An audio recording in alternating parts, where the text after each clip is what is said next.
Welcome back to my YouTube channel S K Mishra पर। आप लोगों का हार्दिक स्वागत है हमारे चैनल एस के मिश्रा पर। रोज़ की तरह मैं डेली आपके लिए टॉप 10 क्वेश्चन जीके जीएस के लेके आ रहा हूं दोस्तों। हमारे इस मेहनत पे आप लोग को जो अच्छा लगा तो ज़रूर हमारे चैनल को सब्सक्राइब, कमेंट और शेयर ज़रूर करिएगा और लाइक करना नहीं भूलिएगा। चलिए हम अपना स्टार्ट करते हैं क्लास। हमारा क्लास में आज हम टॉप 10 क्वेश्चन पढ़ने वाले हैं, जो हम कुछ इस प्रकार पढ़ेंगे। पहला हमारा क्वेश्चन आएगा, देखते हैं। पहला क्वेश्चन हमारा है, चौरी चौरा हत्याकांड कब घटित हुई।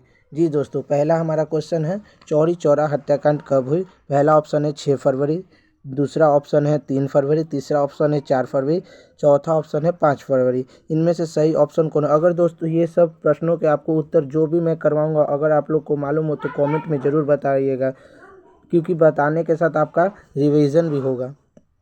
तो हमारा सही ऑप्शन यहाँ पर होगा 5 फरवरी। कौन सा ऑप्शन होगा दोस्त? 5 फरवरी। कलर में दूसरा ले लेता हूँ, रुक जाइएगा दोस्त, कलर में यहाँ पर दूसरा ले लेता हूँ। ठीक है, हमारा सही ऑप्शन होगा यहाँ 5 फरवरी। याद है दोस्तों कि चौरी चौरा हत्याकांड ये गोरखपुर में हुआ है। गोरखपुर में 5 फरवरी 1922 को चौरी चौरा हत्याकांड हुआ था। गोरखपुर हमारे बिहार के सटे हुए राज्य एक यूपी है, उत्तर प्रदेश से जिसे हम कहते हैं, जहाँ के योगी बाबा हैं आदित्यनाथ, वहाँ के मुख्यमंत्री। वहीं की यह घटना है गोरखपुर की घटना में क्या हुई। गोरखपुर में घटना में क्या हुआ कि भाई, गोरखपुर में हुआ कि 22 पुलिसकर्मियों को जिंदा जला दिया गया था, बम फेंक दिया गया और उनके जो पुलिस स्टेशन था उसमें 22 पुलिसकर्मियों को जिंदा जला दिया गया था। हमारा सही ऑप्शन मैंने दोस्त क्या बताया यहाँ पर? हमारा सही ऑप्शन 5 फरवरी होगा, ध्यान रखिएगा दोस्त। अब हम चलते हैं नेक्स्ट क्वेश्चन पे।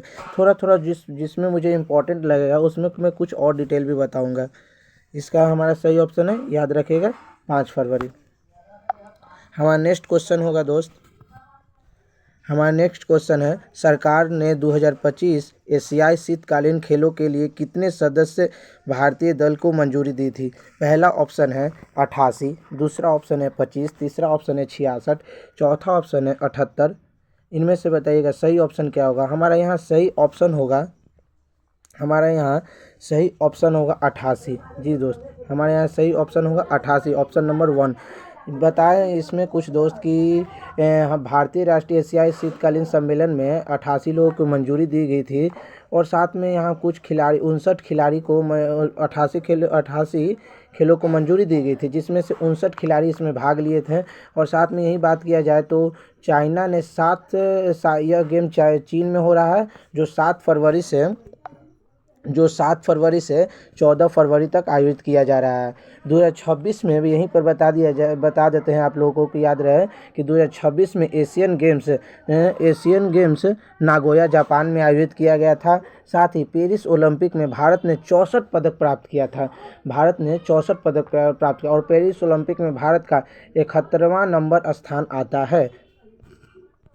अब दोस्त हम यहाँ पर चलते हैं और क्वेश्चन, इसका सही आंसर आप लोग को बता दिए दोस्त। यहाँ पर हमारा सही ऑप्शन होगा 88। हमारा यहाँ सही ऑप्शन था 88, याद रखिएगा। तीर के माध्यम से आप लोग को भी बता देते हैं कि सही ऑप्शन हमारा क्या होगा, 88। अब चलते हैं हम नेक्स्ट क्वेश्चन पे। नेक्स्ट क्वेश्चन हमारा है तीसरा, क्या है तो विश्व पिंक बॉल लीग के पहले संस्करण किसने जीता है। हमारा पहला ऑप्शन है यहाँ पर हमारा बेंगलुरु जवान, दूसरा ऑप्शन है उड़ीसा वॉरियर्स, तीसरा ऑप्शन है हरियाणा स्टीलर्स और चौथा ऑप्शन है पश्चिम बंगाल। हमारा यहाँ सही ऑप्शन कौन सा होगा दोस्त? आप लोग को अगर मालूम हो तो ज़रूर बताइएगा दोस्त। तो यहाँ हमारा सही ऑप्शन होगा हरियाणा स्टीलर्स। हरियाणा स्टीलर्स है जो यहाँ पर सही ऑप्शन हमारा बनेगा। साथ में यहाँ पर हम बता देते हैं आप लोगों को, हरियाणा ही है जो प्रो कबड्डी लीग का विजेता भी है।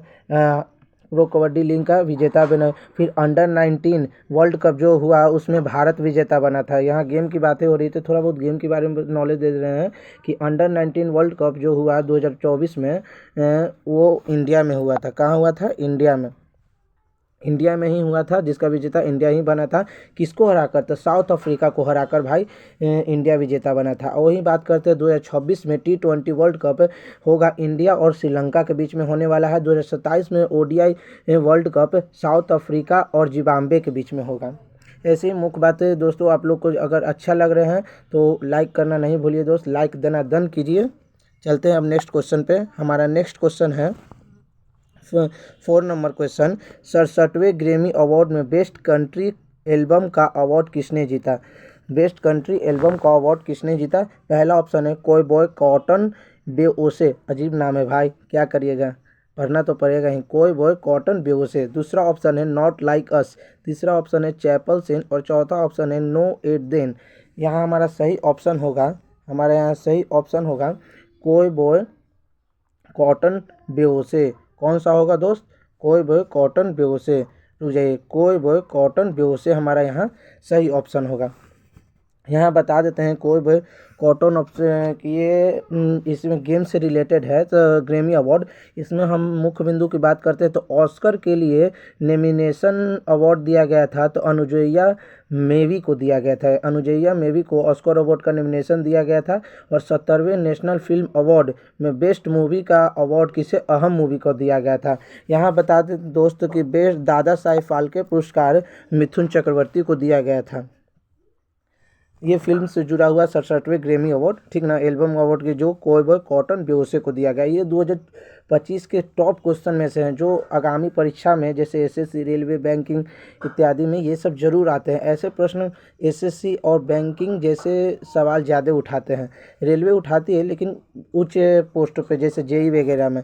चलते हैं अब नेक्स्ट प्रश्न पे। नेक्स्ट प्रश्न हमारा है पाँचवा हमारा क्या है? कर्मयोगिनी वारिंगना पुस्तक के पहले संस्करण को किसने लॉन्च किया है? हमारा पहला ऑप्शन है यहाँ पर अमित शाह।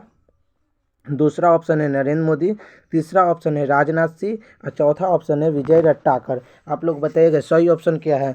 देखिए यहाँ पर हमारा सही ऑप्शन होगा ऑप्शन नंबर 4 विजय रट्टाकर। कौन सा होगा दोस्त? ऑप्शन नंबर 4 विजय रट्टाकर। विजय रट्टाकर जी की बात करते हैं तो ये अहिल्याबाई होलकर भी इन्हें कहा जाता है। ये महाराष्ट्र राज्य से संबंध रखते हैं। विजया रट्टाकर महाराष्ट्र राज्य से। साथ ही यहाँ मुख्य बिंदु की बात किया जाए तो राष्ट्रीय महिला आयोग की स्थापना 1992 में की गई थी। 1992 में राष्ट्रीय महिला आयोग की स्थापना की गई। उस समय 1990 का एक्ट पारित किया गया था, जिस समय राष्ट्रीय महिला आयोग की स्थापना की गई। अब चलते हैं नेक्स्ट नंबर क्वेश्चन पे, समय बर्बाद नहीं करते हुए चलते हैं नेक्स्ट ऑप्शन। हमारा 6 नंबर क्वेश्चन है हमारे यहाँ क्या कि भारत का पहला राज्य कौन बना जिसे मृत्यु की मंजूरी दे दी है? देख लो भाई, यहाँ पर सब लोग आत्म खुशी कर रहे हैं, तो वो एक राज्य ने क्या किया कि भाई चलो भाई सबको दे ही देते हैं मंजूरी अपने राज्य को, कि भाई जिसको जांची करना है वो कर सकता है। तो हमारे यहाँ पहला ऑप्शन है इस प्रश्न के लिए मध्य प्रदेश। दूसरा ऑप्शन है कर्नाटक। तीसरा ऑप्शन है उड़ीसा। चौथा ऑप्शन है पश्चिम बंगाल। तो यहाँ हमारा सही ऑप्शन होगा कर्नाटक। कर्नाटक राज्य ने अपने राज्य के लिए मंजूरी दे दी, बोल दिया भाई कि अपने राज्य को मंजूरी दे दिया है, कि बोल दिया कि अपना जो व्यक्ति चाहे मरने का मन है तो भाई मर सकते हो, हमारा राज्य इसमें कुछ नहीं करेगा, ये मंजूरी दे दी है। बात कर लेते हैं यहीं पर हम कर्नाटक राज्य के बारे में। तो कर्नाटक राज्य के CM हैं सिद्धोमरैया और गवर्नर वहाँ के हैं यावर चंद महलोत। कौन है भाई? देखिए नाम याद नहीं आता इसलिए हमें तोड़ के बोलना पड़ता है। गवर्नर कर्नाटक के कौन है? यावर चंद महलोत। कर्नाटक में बात किया जाए तो कर्नाटक में सबसे ज़्यादा सोना वहीं पर पाया जाता है भारत में। और भारत के लिए ऐसे तो सोना में सबसे ज़्यादा चीन आगे है हमसे, ठीक ना, चीन आगे है।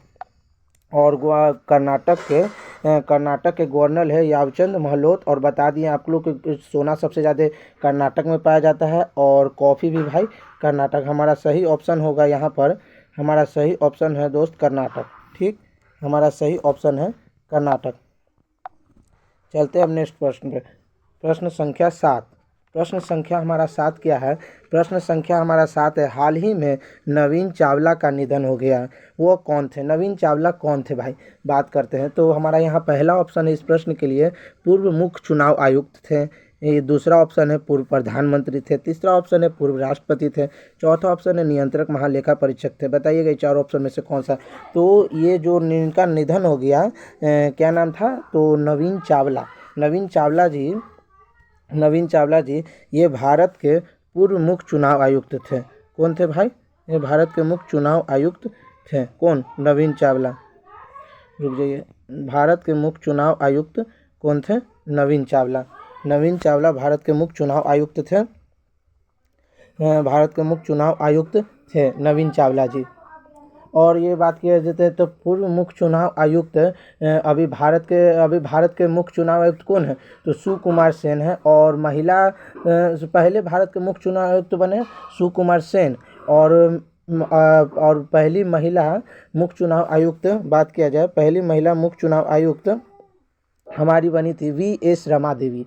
वी.एस. रमा देवी जो भारत के पूर्व महिला चुनाव आयुक्त बने थे। निर्वाचन आयोग की स्थापना भाई भारत में 25 जनवरी 1950 को हुआ था, इसलिए हम लोग 25 जनवरी को राष्ट्रीय निर्वाचन दिवस मनाते हैं। और ये जिस समय निर्वाचन आयोग की स्थापना की गई थी उस समय एक एक्ट पारित किया गया था जिसमें आर्टिकल जिसके और निर्वाचन आयोग की बात किया गया, जिसमें आर्टिकल 324 से लेके 329 में, आर्टिकल 324 से लेके 329 में भाई 324 से लेके 329 में, रुक जाइएगा दोस्त कलर ले लेते हैं। निर्वाचन आयोग 329 से 329 से लेके, रुक जाइए यहाँ पर हम थोड़ा सेप ले लेते हैं। उस समय आर्टिकल पास हुआ था जो मैं कह रहा था कि 324 से 329 में एक आर्टिकल पास किया गया था। हाँ, और हाल ही में नवीन चावला थे, क्या थे? एक पूर्व चुनाव आयुक्त थे। चलते हैं अब हम नेक्स्ट नंबर प्रश्न पे। हमारा अगला सवाल है कि गुजरात का पहला जैव विविधता धरोहर स्थल कौन बना? हमारा पहला ऑप्शन है मोढेरा गांव, दूसरा ऑप्शन है गुनेरी गांव, तीसरा ऑप्शन है पाली गांव और चौथा ऑप्शन है इनमें से कोई नहीं। बताइएगा इनमें से कि कौन सा आंसर सही होगा। तो हमारा यहाँ सही ऑप्शन है गुनेरी गांव। कौन है भाई? गुनेरी गांव। हमारा यहाँ सही ऑप्शन है क्या? गुनेरी गांव। गुनेरी गांव हमारा यहाँ सही ऑप्शन होगा। बात किया जाए तो ये गुनेरी गांव भाई कहाँ पड़ता है? तो गुनेरी गांव हमारा ये पड़ता है गुजरात राज्य में। कहाँ पड़ता है? गुजरात राज्य में। गुजरात के अभी सीएम हैं भूपेंद्र भाई पटेल, वहाँ के सीएम हैं। गुजरात में लोकसभा के 26 सीटें हैं, राज्यसभा की 11 सीटें और विधानसभा की 182 सीटें हैं। गुजरात हमारा ये पश्चिम साइड में पड़ता है, ठीक ना? वहाँ पश्चिम साइड में यह पड़ता है। और चलते हैं अब अगला प्रश्न पे कि ज़्यादा विचार करेंगे तो वीडियो लंबा भी हो सकता है दोस्त। अगर आप लोग हेल्प करिएगा हमारे चैनल को कमेंट लाइक शेयर से, तो हम और ज़्यादा देरी तक का वीडियो बनाएंगे और डिटेल से एनालिसिस करेंगे, ठीक ना? अब चलते हैं 9th नंबर क्वेश्चन पे। 9th नंबर हमारा क्वेश्चन है, इसका सही ऑप्शन हम बता दिए ना दोस्त, कौन सा था? गुनेरी गाँव। कौन सा ऑप्शन था? गुनेरी गाँव, ठीक ना? गुनेरी गाँव हमारे यहाँ सही ऑप्शन था। अब चलते हैं 9वां नंबर प्रश्न। 9वां नंबर प्रश्न हमारा क्या है, अर्थात 9th। तो प्रधानमंत्री नरेंद्र मोदी ने किस देश के महाकुंभ अभिषेक में शामिल हुए हैं? तो अभी महाकुंभ हमारा ये प्रयागराज में भी लगा हुआ है भारत में, साथ ही नरेंद्र मोदी यहाँ भी तो शामिल होवे किए हैं। लेकिन ये बात बताते हैं कि नरेंद्र मोदी भारत के साथ साथ जो ये 4 ऑप्शन है, बताइएगा कि अमेरिका में शामिल हुए हैं, ऑस्ट्रेलिया में शामिल हुए, कि जापान में शामिल हुए हैं, कि इंडोनेशिया में शामिल हुए हैं। तो हमारे यहाँ सही ऑप्शन होगा क्या? इंडोनेशिया। क्या ऑप्शन होगा दोस्त? इंडोनेशिया। कौन सा ऑप्शन होगा? इंडोनेशिया। ऑप्शन नंबर 4 हमारे यहाँ सही ऑप्शन है। बात किया जाए इंडोनेशिया के बारे में तो इंडोनेशिया की राजधानी न्यू संतारा है। वहाँ की पैसा को रुपया कहा जाता है, ठीक ना? वहाँ की पैसा रुपया कहा जाता है। अब चलते हैं next number question number 10th पे। क्वेश्चन नंबर 10th हमारा क्या है? ये दोस्त हमारा लास्ट प्रश्न है। अगर आप लोग को हमारा वीडियो अच्छा लगा होगा तो ज़रूर कमेंट लाइक शेयर ज़रूर करिएगा दोस्त। इसमें बहुत कंटेंट तैयार करने में समय लगता है, एक मोबाइल से हमें तैयार करना पड़ता है। आप लोग समझ सकते हैं कि जैसा आप लोग को स्क्रीन पर दिख रहा होगा। और मैं ज़्यादा एनालिसिस भी नहीं करा पा रहा हूँ कि अपने फिंगर की सहायता से पूरा कवर करना पड़ता है स्क्रीन को, इसलिए लूँगा आगे जाकर एक पेन लेना है हमें जो जिससे स्क्रीन पर चलिए अब 10th नंबर क्वेश्चन हमारा क्या है कि ब्रिक्स युवा उद्यमिता सम्मेलन की मेजबानी कौन करेगा? पहला ऑप्शन है भारत, दूसरा ऑप्शन है ईरान, तीसरा ऑप्शन है इंडोनेशिया और चौथा ऑप्शन है इथियोपिया। बताइएगा दोस्तों यहाँ सही ऑप्शन कौन सा होगा? तो हमारा सही ऑप्शन यहाँ हमारा होगा ऑप्शन नंबर 1 हमारा प्यारा भारत इंडिया। हमारे यहाँ सही ऑप्शन होगा जो ब्रिक्स युवा उद्यमिता सम्मेलन की मेजबानी कर रहा है। बात किया जाए तो भारत की राजधानी नई दिल्ली है। भारत की राजधानी नई दिल्ली, भारत के अभी तत्काल में प्रधानमंत्री हमारे नरेंद्र मोदी हैं और राष्ट्रपति तो जानबे करते द्रौपदी मुर्मू है। द्रौपदी मुर्मू पहली आदिवासी भारतीय महिला राष्ट्रपति बनी है, ठीक ना। और यहीं पर हमारा 10 क्वेश्चन समाप्त होता है। और दोस्त, जो हर एक वीडियो में मैं कहते आ रहा हूँ कि हमारे चैनल को प्लीज़ सपोर्ट करिए ताकि मैं और ज़्यादा से ज़्यादा वीडियो बना सकूँ और आप लोग का हेल्प कर सकूँ सभी मामलों में।